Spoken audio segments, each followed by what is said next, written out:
நம்ம lucky Splendor ஒரு 2 மாசம் வண்டிய வெளிய எடுக்கல. பிரேக் ஃபெயிலியர் ஆயிருச்சு. என்ன நடந்துச்சுன்னு பார்க்கலாம் வாங்க.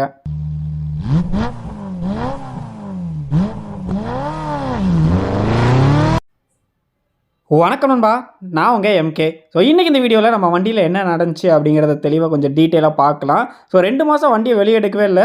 பிரேக் கேபிள் வந்து பாருங்கள், நான் வண்டியை வெளியே எடுக்கும்போது லைட்டாக வண்டியை மூவ் பண்ணும்போது பிரேக் அடித்தா அப்படியே ஸ்ட்ரக் ஆகி நின்றுச்சு. நம்ம யூஸ் பண்ணுறது வந்து பார்த்திங்கன்னா ஹீரோவோட ஒரிஜினல் கேபிள் தான். லாஸ்ட் டைம் வண்டியை வந்து ஃபுல் சர்வீஸ் பண்ணுறப்ப நல்லா இருந்த கேபிள்லாம் எடுத்துகிட்டு கேபிள் சேஞ்ச் பண்ணேன். லாஸ்ட்டில் பார்த்தீங்கன்னா இப்படி ஆயிடுச்சு. ஸோ நான் சேஞ்ச் பண்ணலாம் அப்படின்னு சொல்லிட்டு நம்ம பிரேக்கில் தான் ஃபெயிலியர் ஆயிடுச்சு. உள்ள ட்ரம்மு தான் ஏதோ அப்படியே ரொம்ப நாள் ஸ்ட்ரக் ஆகி நின்றுச்சுன்னு நினச்சேன். பட் பிரேக்கு கேபிளை கலட்டினோடனே ட்ரம்மு நல்லா இருக்குது. இன்னர் தான் வந்து பார்த்தீங்கன்னா பிரேக்கோட இன்னர் வந்து ஸ்ட்ரக் ஆகி ஜாம் ஆகி போய் நிற்கிது. ஸோ பார்த்தீங்கனாலே தெரியும் உங்களுக்கு. நல்ல வேலை வண்டி நம்ம எப்படியும் வண்டியை வெளியே மூவ் பண்ணும்போதே ஃப்ரண்ட் பிரேக் தான் அடிப்போம். அடித்தோடனே தெரிஞ்சிருச்சு. இது ரன்னிங்கில் நடந்துச்சுன்னா பெரிய பஞ்சாயத்து ஆகிருக்கும். அப்படியே பிரேக் பிடிச்ச மாதிரி நின்றுச்சுன்னா என்னத்துக்கு ஆறுது. ஸோ எப்படியோ ஒரு வழியாக கண்டுபிடிச்சிட்டோம். பிரேக்கை வந்து ரிமூவ் பண்ணி பார்க்குறேன். பாருங்கள் எந்த அளவுக்கு ப்ரெஸ் பண்ணுறேன், இன்னர் வந்து நகரவே இல்லை பாருங்கள். ஹீரோவோட ஒரிஜினல் தான். நம்ம ஃபிக்ஸ் பண்ணுறப்ப நம்ம எல்லாத்துக்குமே க்ரீஸு ஆயில் அப்ளை பண்ணி தான் போடுவோம். ஒரு 2 மாதத்துக்கு இப்படி ஒரு நிலமையா? இது நாள் வரைக்கும் நமக்கு நடந்ததே இல்லை.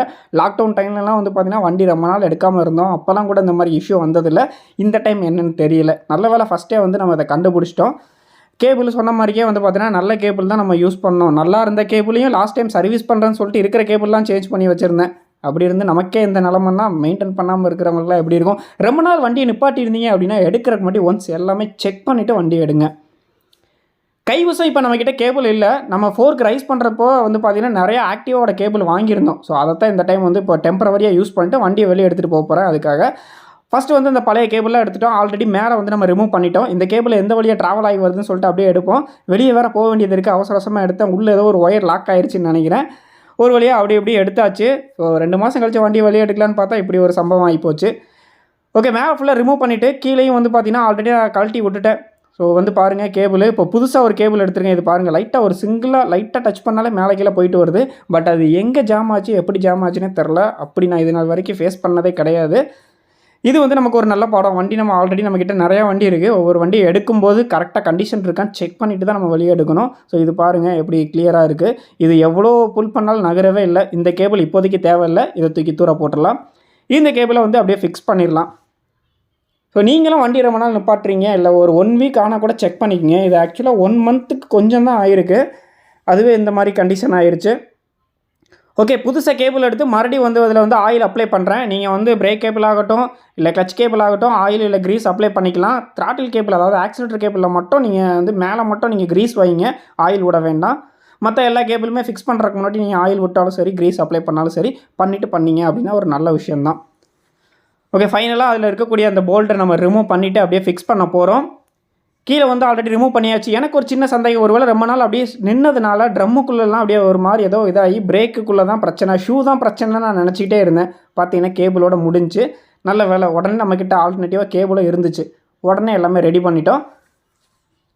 கேபிளை ஃபிக்ஸ் பண்ணுறத பற்றி ஆல்ரெடி நிறையா வீடியோஸ் போட்டிருப்போம். இருந்தாலும் ஒன்ஸ் பார்த்துக்குங்க. இந்த இடத்துல ஒரு காடி மாதிரி இருக்கும். அது உள்ளே தள்ளிட்டு சைடில் அப்படி கொண்டு போனீங்கன்னா ஈஸியாக வந்துடும். கேமரா இருக்குது, கேமராவுக்கு மேலோடி கொண்டு போயிடலாம். மேலே பொறுத்த வரைக்கும் அவ்வளோதான் கான்செப்ட்டு. கீழே வந்து ஒயர் எங்கெங்கே ட்ராவல் ஆகுதுன்னு பழைய ஒயர் நீங்கள் எடுத்துருப்பீங்க இல்லைங்களா, அதே வழியாக ட்ராவல் பண்ணி கீழே கொண்டு வந்துடுங்க. கீழே வந்து அந்த நட்டெல்லாம் நம்ம ஆல்ரெடி ரிமூவ் பண்ணிட்டோம். கீழே வச்சுட்டு அந்த ஒரு நட்டு வந்து அந்த பாயிண்டில் வைக்கிற மாதிரி இருக்கும். அதுக்கப்புறம் அந்த பாயிண்ட்டுக்குள்ளோடி அதை உள்ளே தள்ளிட்டு நட்டை போட்டிங்கன்னா வேலை ஈஸி தான். இந்த மாதிரி சின்ன சின்ன கேபிள்லாம் நம்ம வீட்டில் இருந்துகிட்டே ஈஸியாக மாட்டிடலாம். அதை பற்றி நம்ம வீடியோ ஆல்ரெடி நிறையா போட்டிருப்போம். கொஞ்சம் செக் பண்ணி பாருங்கள். நான் அதுக்கப்புறம் வண்டியை ஃபுல்லாக வெளியே எடுத்துகிட்டு எல்லா பக்கம் ஆயில் அப்ளை பண்ணி சைடு ஸ்டாண்ட்லேருந்து எல்லாத்துக்கும் ஆயில் அப்ளை பண்ணி எல்லாம் கிளியர் பண்ணிவிட்டு அதுக்கப்புறம் தான் வண்டியை வெளியே எடுத்தேன். இது நமக்கு ஒரு சின்ன பாடம். ஸோ அதை உங்ககிட்ட ஷேர் பண்ணலாமேன்னு தோணுச்சு. அதனால் வீடியோவாக நானே பண்ணிட்டேன். இப்போ ஓவராலாக எல்லாமே கரெக்டாக இருக்குது. பட் இதில் ஒரு சின்ன பிரச்சனை இருக்குது. என்ன அப்படிங்கிறத இப்போ காட்டுறேன் பாருங்கள். இது வந்து ஆக்டிவாவோட கேபிள். நம்ம ஃபோர்க்கை ரைஸ் பண்ணால் இதை யூஸ் பண்ணுறதுக்காக ஃபஸ்ட்டு நம்ம யூஸ் பண்ணோம். நம்ம இப்போ ரைஸை வந்து கலட்டிட்டோம். அதே மாதிரி வந்து பார்த்திங்கன்னா நம்மக்கிட்ட எக்ஸ்ட்ரா 4-5 கேபிளும் இருந்துச்சு. ஸோ டெம்பரவரியாக இப்போ என்கிட்ட ஹீரோ ஹோண்டாவோட கேபிள் இல்லைன்னு சொல்லிட்டு தான் போட்டிருக்கேன். என்ன ஆச்சு அப்படிங்கிறத காட்டுறேன் பாருங்கள். ஸோ கேபிளோட லென்த் ரொம்ப பெருசாக இருக்கும் பாருங்கள். பார்த்தீங்கன்னா தெரியும் இவ்வளோ தூரம் போய் தான் போயிருக்கு. சரி, இப்போதைக்கு வண்டியை வெளியே எடுத்துகிட்டு போகிறோம், இருக்கட்டும் டெம்பரவரியாக. இது எப்போவாச்சும் தான் நம்ம ஸ்பெண்டர் யூஸ் பண்ணுறோம். அதனால் இந்த கேபிளே இருக்கட்டும்னு சொல்லி அப்படியே போட்டுட்டேன். மற்றபடி எந்த பிரச்சனையும் வரலைங்க. ஏதோ ஜஸ்ட்டு ஷேர் பண்ணணும்னு தோணுச்சு. வீடியோ பிடிச்சிருக்குன்னு நம்புகிறேன். லைக் பண்ணிட்டு போயிருங்க. தேங்க்ஸ் ஃபார் வாட்சிங் நண்பா.